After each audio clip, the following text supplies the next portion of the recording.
Hello, my name is Dr. Jacqueline Renishek, and I'm with DTP-Leadership Group. This is Hot Topic, Bold Talk. This podcast is about when politicians choose their voters, and voters don't get to choose their politicians. Now, I have an important question for you. What happens when Americans begin believing their vote no longer matters? What do you think happens? I don't think they stop caring. I think they truly care about whether the vote matters. But it's due to politicians having figured out a way to choose their voters by gerrymandering before elections even happen.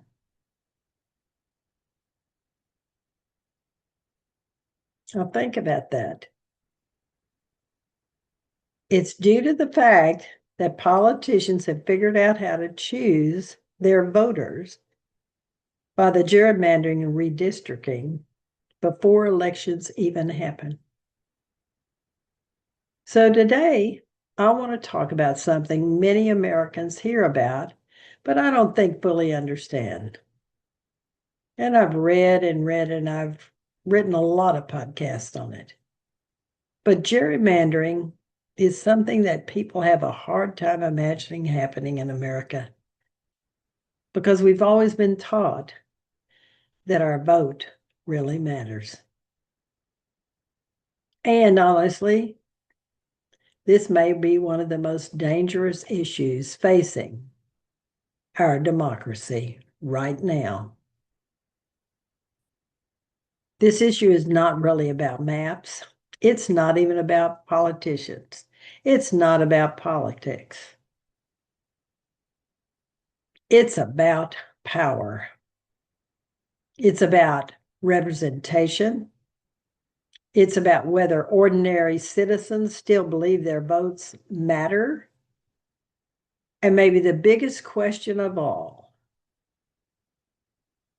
is what happens to democracy when citizens stop believing that their participation matters. That's an important question. What happens to our democracy when citizens stop believing participation matters? With all the conversations I have every day about what's happening in America, I think many Americans are basically emotionally exhausted right now. People feel overwhelmed. Every day there's some new political battle, there's some new headline, there's some new crisis. And I think a lot of the people are quietly asking themselves, does my vote really matter anymore? And when any of us ask that question really scares me. So let's break it down in very common language. Gerrymandering happens when politicians redraw voting districts in ways that are designed to help them stay in power. That's what's happening. So instead of voters choosing their politicians, politicians are choosing their voters. And I really want you to think about this, because gerrymandering can be beaten. All of us that really care about America and about our democracy can go in and vote for those who don't support gerrymandering and really grab back and maintain from then on our democracy. So I'll ask you another question. How would you feel if election outcomes were being shaped before votes were even taken in November? So how would you feel if election outcomes were being shaped before vote even occurred in November? So that's what they're trying to do. Is through gerrymandering and changing districts in various states, they're trying to make certain the politicians they want to win can possibly win because of the way they're changing the districts.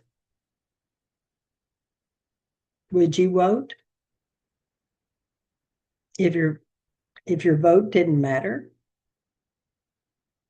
See, I think it still matters because I believe that people know that our democratic process is important, and I have faith in the American people that they will come out in droves in November and they will show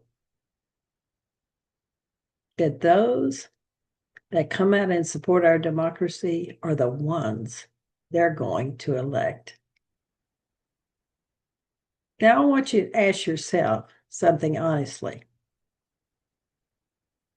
Do you trust that your elections in your states are fair?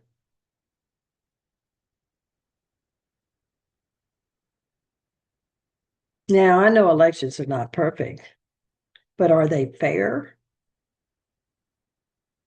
We've proven in Pearland, Texas, by electing a Democratic mayor who's an African American male. I didn't even know his history, but he has run 7 times, and this time he won.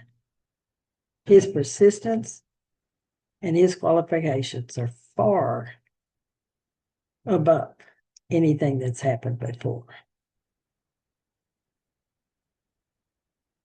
And I think what happened was that people joined together and they trust in the foundation of democracy and decided to get out and vote.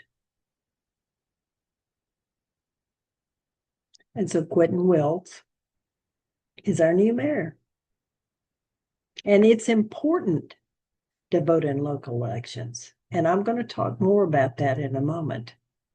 Because you think about it, people start running for election in local elections or mud districts or some school boards or whatever, and then they move to the county and they move to the state and they move to the national level. So every election we have is important.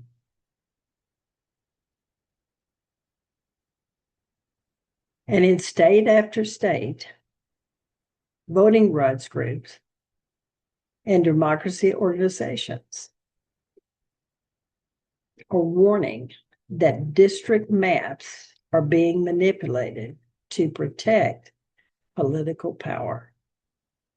We see it recently in Virginia, Texas, Florida, Alabama, Louisiana, North Carolina. And it raises a serious concern about whether voters are truly going to be represented fairly. And gerrymandered districts are not fair representation. So districts are drawn to divide communities. So we're seeing a very clear system that's going on. It's a design to weaken the political power of Black and Latino voters. And I believe in the American democracy that no voter should be minimized. Every voter that is a part of our community, Black, Latino, Asian, Caucasian, whatever, they have the right to express themselves in their vote. And I think many Americans now fear that the politicians are becoming less accountable because many elections are no longer truly competitive. So see, If you're not having competitive elections, then they think you can get away with things because they're not being held accountable. Here's the deeper issue, though. When politicians stop fearing voters, democracy changes. And exactly what's happening now. Politicians are becoming more extreme. Compromise disappears where we can really have an effective Congress. Outrage becomes political strategy. And the ordinary citizen feels invisible. But see, in Brazoria County, in Pearland, Texas, which is one of the most diversified towns in the United States, there is no racial group that dominates this town. And so we have a Democratic mayor that will now begin to take actions which he thinks are appropriate to change some of the things that are happening in our county. Now, I think one of the saddest things happening in America right now is not people being angry. I think it's the exhaustion. It's when people get tired, they get emotionally drained, and they feel powerless. And they watch politicians fight over things that ordinary people really need. Because ordinary people are struggling with healthcare costs, housing costs, economic costs, food costs. And many fear the future of what's happening right now. And many people quietly are asking another question.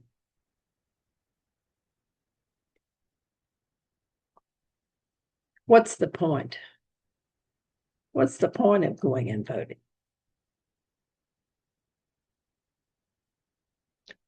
The point is that democracy becomes very dangerous when citizens emotionally give up on it.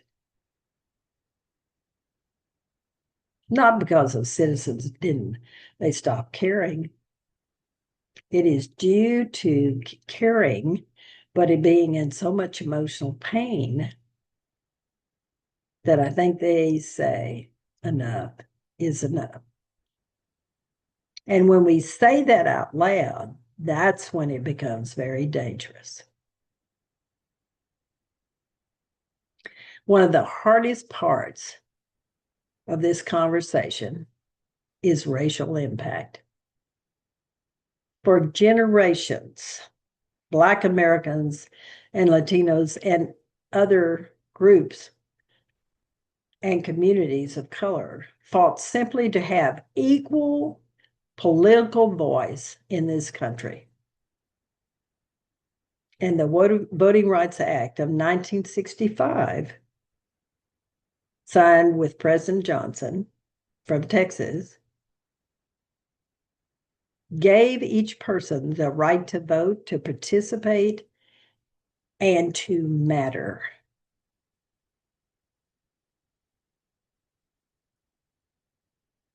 And now many voting rights advocates fear we are seeing new forms of political exclusion emerging through district manipulation and weakened voting protection, like was under the Civil Rights Act.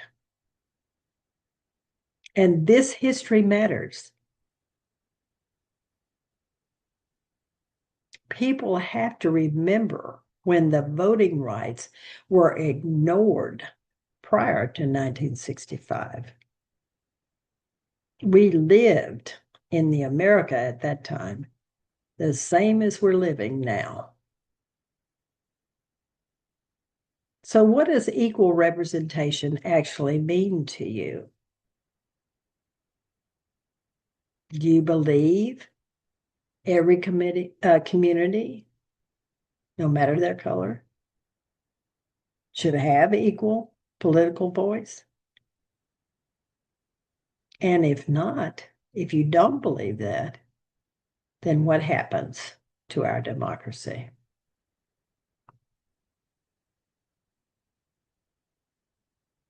Now, one reason fear is growing is because many Americans no longer trust institutions protect their voting rights. We certainly can trust the Supreme Court of the United States because its decisions have weakened the most important parts of the Voting Rights Act.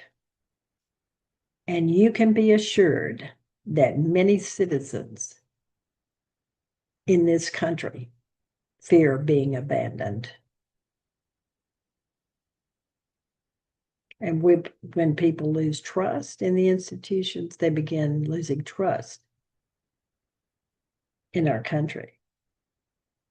And they worry about what's happening to our democracy.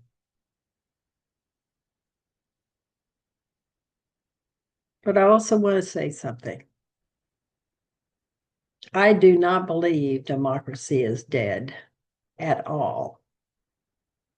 I do not believe that hopelessness is the only answer. In fact, I think hopelessness is exactly what the extremists want us to feed on. So we'll get so tired, we'll quit. And I don't know about you, but I am not quitting. That is the reason I do these podcasts. That's the reason I try to educate and to engage you in having discussions with your friends and utilizing some things I'm saying to you tonight to talk with them. One thing history teaches us is that organized citizens still have power. Grassroots movements matter. Local elections matter. There's an uplift in this community after Quentin was elected. There's a different feel because they knew some things needed to change, and they voted for change by voting him in. Community action really matters. We see it here. Voting still matters. And we have seen that recently in places just like Pearland and other places in our country where citizens are organizing, they're showing up, they're participating, and they surprised the political establishment that thinks they're in power. We have a situation in North Dallas where a Democrat ran there in what was considered to be a gerrymandered district to give the Republican the position. It didn't happen. People came out and voted. So I'll ask you, there are moments in my life that I have felt powerless and that my life was unmanageable. Have you ever felt politically powerless? I grew up in the era when women did not have a lot of rights, and now we're seeing that deterioration of women's rights again. I know what it's like. If you have felt that powerlessness, if you know the history of our country, What would help restore your faith that participation will matter?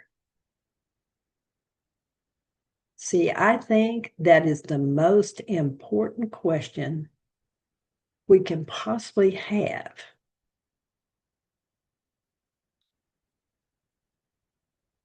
What would help restore your faith that participation matters?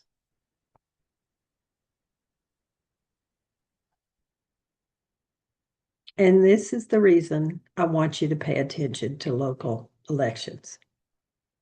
Because here are some of the things that local officials often have control over: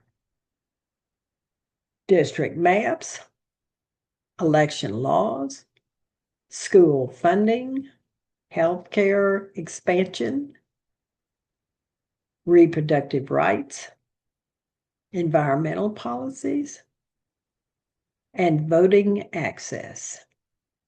Every location determines how you're going to be able to vote. That is why disengaging locally is dangerous.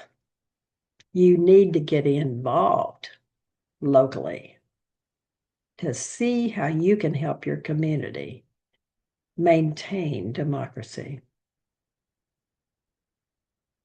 And I do want to say something that I think is difficult to say, and yet it needs to be said. Cynicism may feed people's emotional protection. Their cynicism feeds them protecting themselves emotionally, but cynicism can become very dangerous. Once enough citizens decide to feed their cynicism, their participation becomes less. Democracy is weakened quickly by lack of participation. And I understand fully why people feel overwhelmed. I have too at various points, and I have to breathe again and do so many things I do, like reading and continuing to research and prepare these podcasts, because that gives me a sense that I'm putting my voice out there and hopefully helping others. And one of the things I have to do is decide I'm going to give up the need to have guarantees in order to take action. Because nothing that means anything, it takes energy and commitment and a willingness to take the risk and stand forth. And to say all voices need to be counted fairly. So what can we do as ordinary citizens? Well, one, we can pay attention to local and city elections.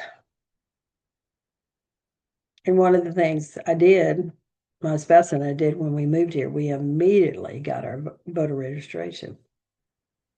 And we immediately started reading and finding out things and being educated so we could truly vote with knowledge and experience of other people and what they saw. It's important to stop focusing on presidential elections and support the local elections, because that's where districts are reformed. And we need to support independent redistricting commissions, because they're the ones that establish fair district formation maps. We need to stay informed. When I grew up, we had civic classes of education about democracy. We don't have them now. We need to know what our democracy does, and we need to know how it was formed, and we need to know how it benefits us in our lives.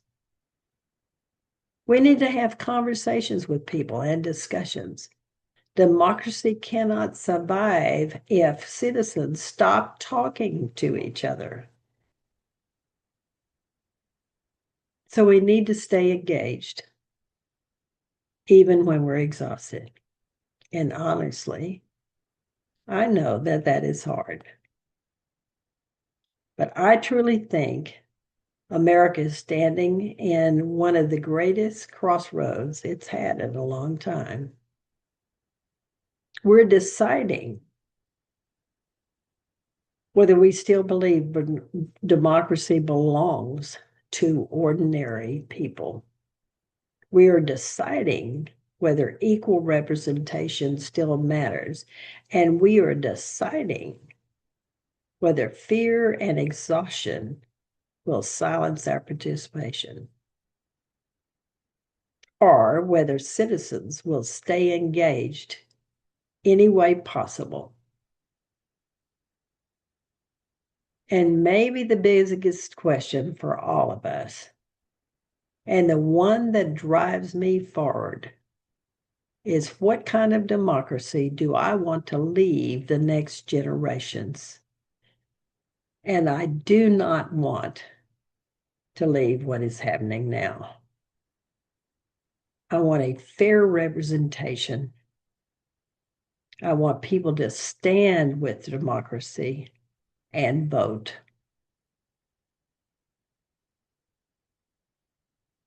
The conversation's no longer about political parties.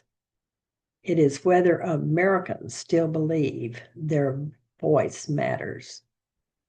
And democracy only survives if citizens refuse to give up on participation. If they refuse to give up on participation, they're going to refuse to give up on accountability of their representatives. And they're going to refuse to give up on each other. And so I thank you for listening to me tonight. And please remember, your voice matters, therefore your vote matters. And I encourage you to stand with democracy and vote. Thank you.